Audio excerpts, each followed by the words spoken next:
It's been a tough time for businesses in Pattaya over the last 2 years, but there's one business that seems to have been going very well, and that's the manufacturers of this stuff, this green netting. And for the last 2 years, you've been seeing this all over Pattaya. Why is that? And the answer is, it's all about the money.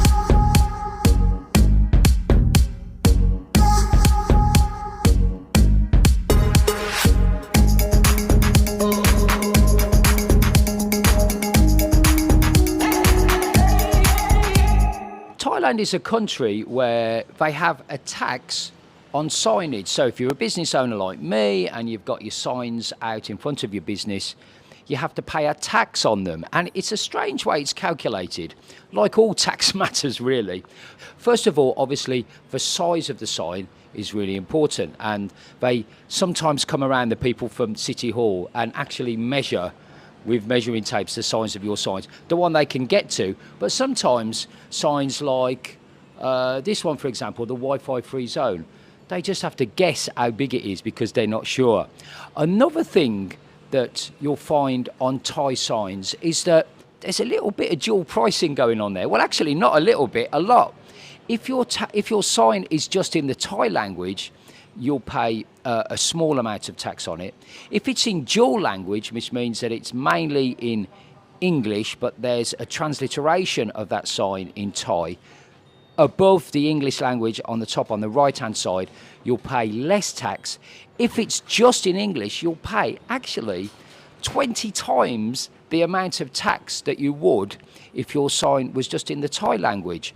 I've got 3 signs. Well, I've got these signs here. I pay a tax on this main sign here. Also got 2 areas on Walking Street and also on Second Road where I've got signs just pointing here to the bar. There's tiny little transliterations of Le Pub on the signs, but they're majority English. Altogether, I pay about 6,000 to 7,000 baht a year in signage tax, and that goes to City Hall. So that works fine. If your business is open, you've got a sign, you pay tax. But what about if your business is closed? You don't want people chasing you for money. So this is where the green netting comes in.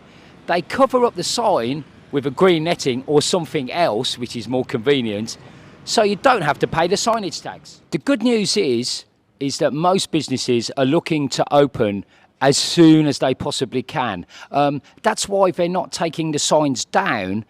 Taking a sign down indicates that the business is permanently closed and there's going to be a change of owner. Sometimes you see signs like this, and you can see a few more there. That means that there's going to be new owners coming into these businesses. But those that have got the netting around them or other means of concealing the name of the sign means that they're there, they're not trading, but they're going to be trading really, really soon. And it's not just bars that have to pay the signage tax. It's restaurants, big hotels. In fact, any commercial business really that has got a sign outside has to pay the signage tax. Interestingly, a very large coffee chain has recently come out and says that a lot of their signs are being put indoors so they don't have to pay the signage tax here in Thailand. One of the places that doesn't attract, or one of the types of advertising that doesn't attract signage tax is if it's attached to an animal or if it's attached to a moving vehicle. So that's why you get so many of these hoarding lorries that go up and down soys with their loudspeakers blasting with great big adverts on the sandwich boards on the back. It's because they're not paying tax. And interestingly, you've seen a few BART buses go by. Any advertising on BART buses or public vehicles doesn't attract signage tax either. Only businesses that don't attract signage tax at all are government offices, places like immigration, police stations, that sort of thing. So everyone's paying tax in Pattaya. And some of the translations sound a little strange as well. The way that Thai people will say an English name. For example, if a name ends in an L in English language, it will get translated into Thai as ending in an N, because in the Thai language Anything that ends in the letter L is pronounced N. So, for example, this place, well, I'm not sure what it's called.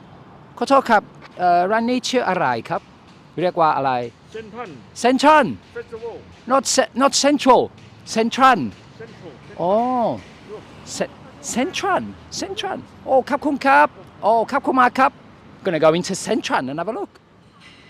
So that man wasn't wrong, because in Thai language this is in fact Centran, because the L at the end is pronounced as an N. And there are other examples of this that you might come across in day-to-day speak here in Thailand.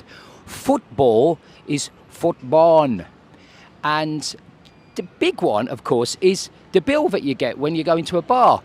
Check bin. Why is it called check bin? Some people think it's because it's a check and it's in an actual bin. It's not. It's actually check bill, but the L is pronounced an N. So check bill becomes check bin. When you're looking at globally branded signs here in Thailand, it's actually a good way of practicing reading Thai, because the Thai transliteration will be there right at the top on the right hand side. And there's some good examples here.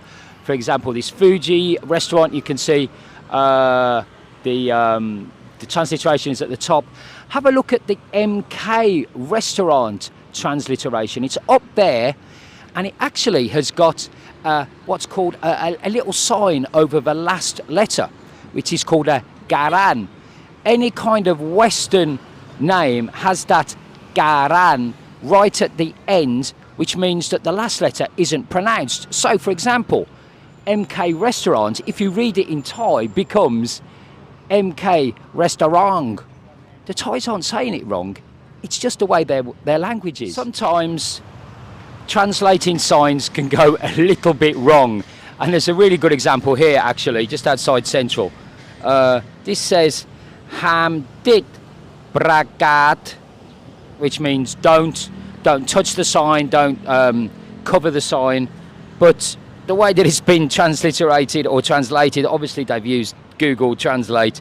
Do not close the announcement. It's actually correct, but it doesn't actually sound right in English language. And there's some other funny ones as well. Over by immigration, for a long time in Jom Tien Soi 5, there was a sign that says that somebody was looking for a mate, when in fact it was a recruitment sign. Somebody was looking for a maid. Actually, the D and the T in Thai are very, very similar, and it had all got lost in translation.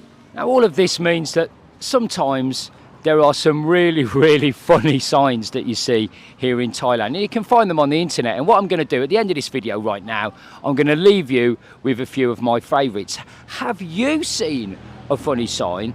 Either let me know down in the comments, or even better, why don't you come to the pub? My bar is on Soy Diamond, just off Walking Street. My name's Phil. I'm there from the afternoon onwards every single day, so come in and say hello and tell me your funny signage story. But for me, Mr. Egg here on a very sunny beach road, I'll sign off. Bye-bye.